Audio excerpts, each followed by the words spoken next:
Queridos oyentes de Radio Sefarad, aquí seguimos con las noticias.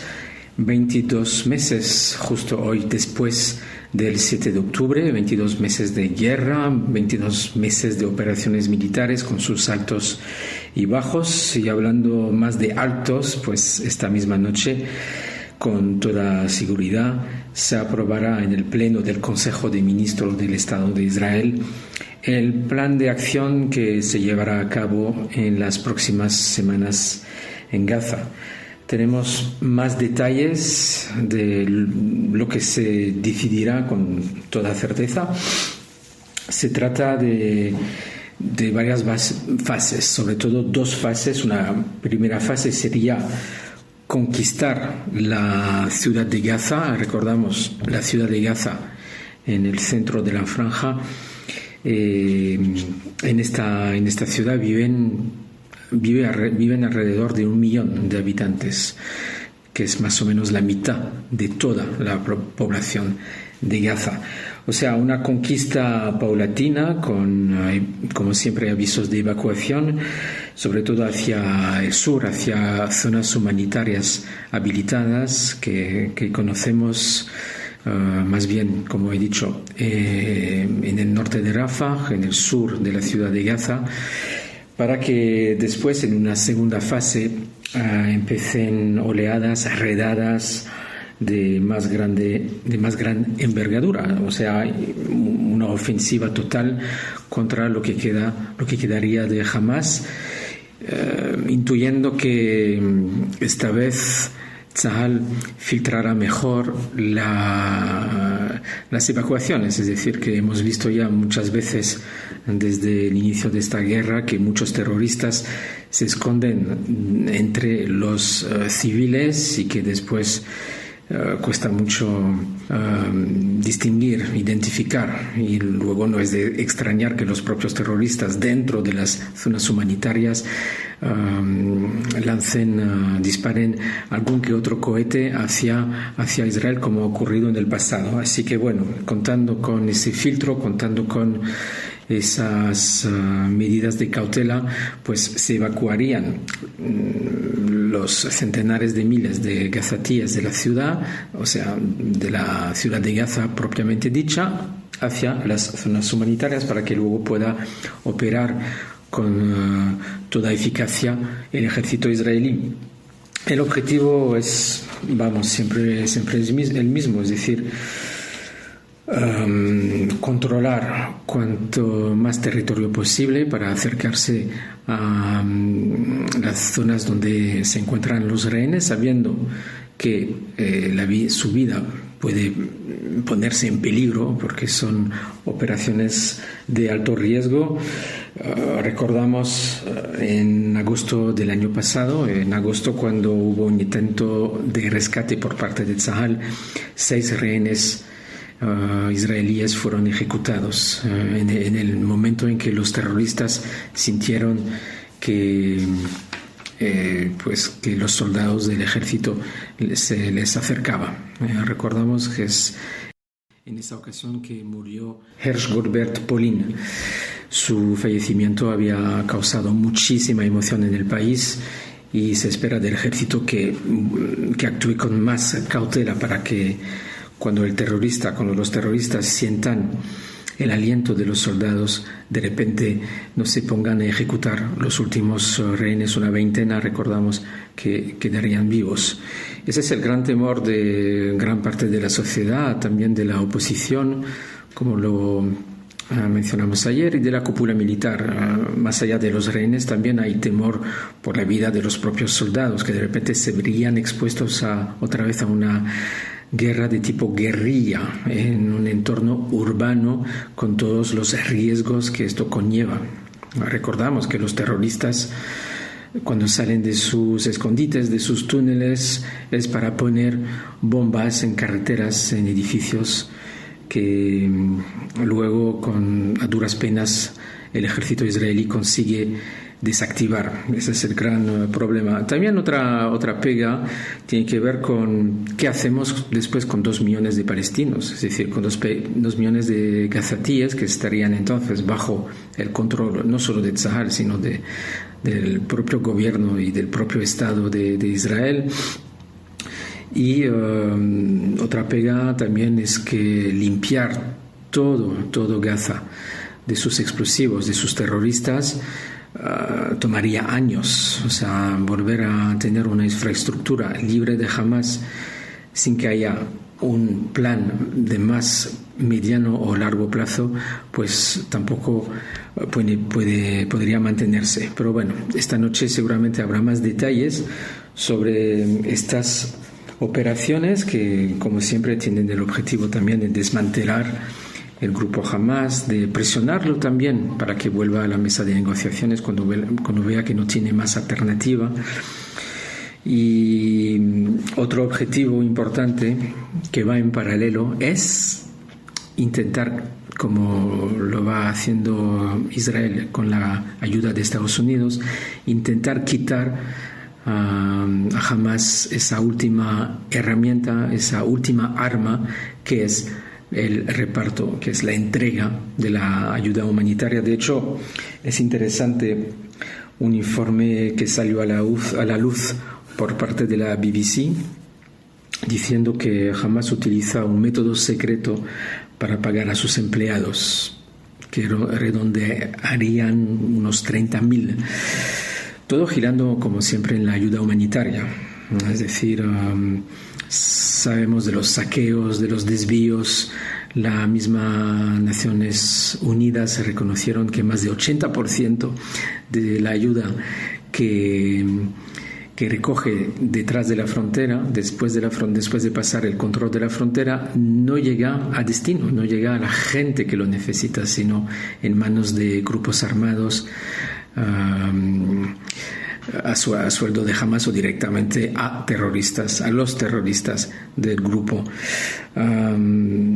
Todo esto les sirve para pagar a sus empleados, para también conseguir favores, para conseguir nuevas reclutas, y esto es la propia serpiente que se muerde la cola. Israel ve desde hace mucho tiempo que no puede salir de esta guerra si Hamas no solo deja las armas, sino deja todo el gobierno mismo, toda la administración, toda la gestión y de la franja. Ese es el gran problema al que se enfrenta Israel, y por eso en las nuevas operaciones que se aprobarán esta noche estará también el plan de ampliar el sistema, el nuevo mecanismo, no tan nuevo de hecho, de la GHF, de la Fundación Humanitaria para Gaza.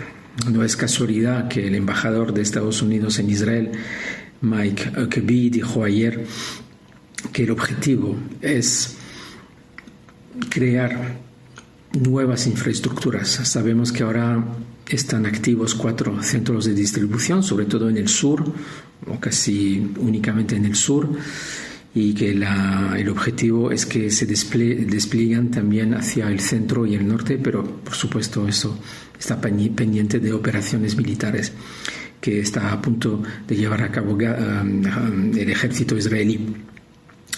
16, entonces sería el objetivo planeado, 16 centros de distribución que permitirían a los gazatíes de acceder directamente, eso es importante, directamente, sin trabas, sin pasar por Hamas, sin que sea desviada, la ayuda directamente a los civiles gazatíes. Ese es el gran objetivo de las próximas semanas de reparto de ayuda humanitaria. Para resumir, vemos que ese nuevo plan es una suerte de compromiso con la cúpula militar y con el jefe de Estado Mayor Eyal Zamir, opuesto a una ocupación total de la franja. Aquí se hablaría de empezar o limitarse a la ciudad de Gaza, que es una bolsa importante de terroristas y seguramente el lugar donde quedan los últimos rehenes, desgraciadamente. Sea cual sea el objetivo, Hamás tendría que volver a la mesa de negociaciones para que luego pueda aplicarse un acuerdo global propuesto por Estados Unidos. Pero como ahora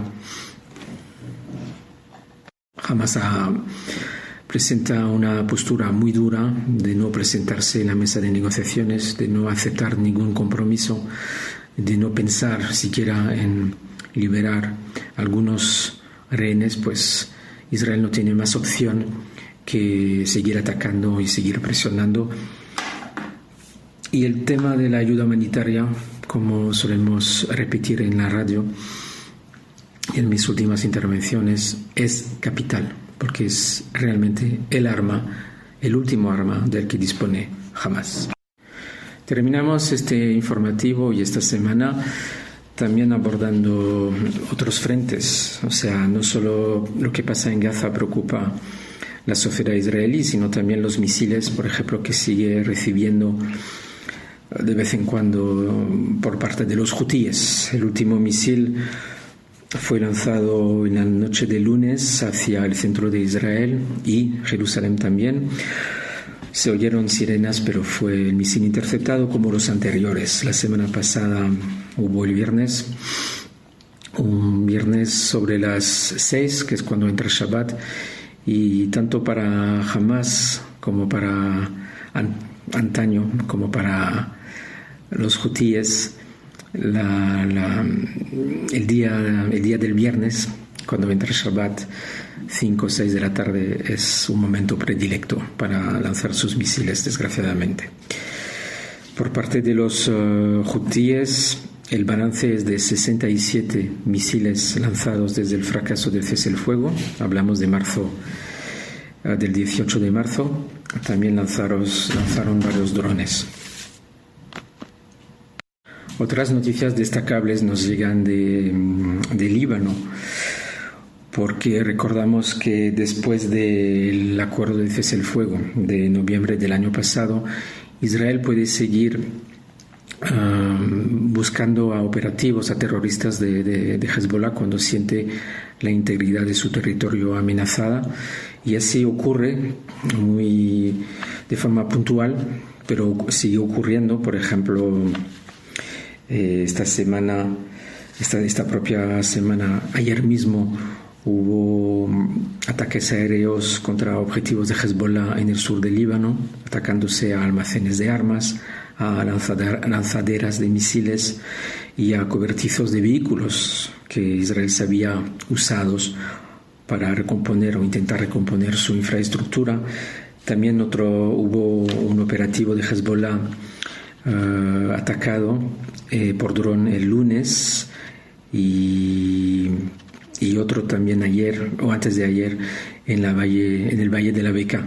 O sea, muchos objetivos que están siendo atacados por parte del ejército israelí, sobre todo a través de intervenciones aéreas, por drones, tanto en el sur como a veces, como vemos en esta información que nos llegó ayer, en el Valle de la Beca. Pero aún más interesante son las declaraciones y las acciones del gobierno, del propio gobierno libanés. Porque, por ejemplo, el martes el primer ministro Nawaf Salam ordenó al ejército libanés de preparar un plan de desarme de Hezbollah, que las armas queden bajo control del gobierno antes de fin de año. No es la primera vez que hay tal anuncio, pero sabemos que detrás está el aliento de Estados Unidos y los dólares también de inversión que podría proporcionar Estados Unidos y otros países occidentales mientras vayan aplicándose estas medidas de desarme del grupo terrorista de Hezbollah. Y lo más interesante aún es que por primera vez ayer, aparentemente, el ejército libanés atacó un bastión de Hezbollah en Baalbek, en el Valle de la Beca también, por un dron. Al parecer un terrorista buscado de Hezbollah falleció a raíz de este ataque. Hezbollah lo considera como un acto de guerra, como una escalada peligrosa, así que iremos viendo cuáles son los próximos acontecimientos en torno a Hezbollah, que recordamos quedó muy mal, muy desmantelado o a punto de el año pasado después de los ataques de Israel. Quisiera terminar con una intervención del presidente de Israel, Isaac Herzog, que se encuentra en Estonia junto al presidente del país, Alar Karis, en Tallinn, la capital. Isaac Herzog llama a la comunidad internacional a no caer en las mentiras de Hamas. Recordamos dos episodios, el primero de la semana pasada, la portada de New York Times, que fue luego desmentida porque se veía a un niño pequeño sufriendo aparentemente de malnutrición, cuando se comprobó con las pruebas fehacientes de apoyo, se comprobó que no sufría de malnutrición, sino de, desgraciadamente, una enfermedad degenerativa desde el nacimiento. Pues esta semana también hemos visto con pruebas del diario Bild, el diario alemán, vimos otra vertiente de la campaña de relaciones públicas, como la podríamos llamar, de Hamas y sus aliados en el occidente, donde vemos a toda una puesta en escena de residentes de Gaza con recipientes apresurándose a recibir alimentos y todo tipo de ayuda. Pero gracias al rotativo Bild, cuando vemos las imágenes más en contexto, pues nos damos cuenta de que no están enfrente de un sitio de distribución, sino más bien en una especie de estudio donde se sacaban esas fotos. Así que todos son puestas en escena que, ojo, no hay que distinguir entre estas puestas en escena y la ayuda que realmente necesitan los gazatíes, como lo recalcó el presidente Isaac Herzog. No se trata de taparse la cara, no se trata de decir que no pasa absolutamente nada en Gaza. Todo esto es inherente. Lo que pasa, la situación difícil a través de la cual vive o dentro de la cual vive la población gazatí, es inherente a la guerra, es consecuencia de la guerra, pero culpar de todo Israel es un camino demasiado fácil, y sobre todo cuando ese camino se apoya en mentiras. Dijo el presidente israelí que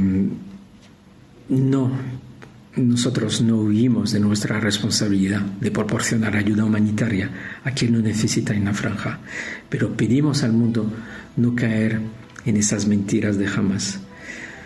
Pedimos al mundo que condene Hamas y que diga a Hamas de liberar a los rehenes. Shabbat Shalom.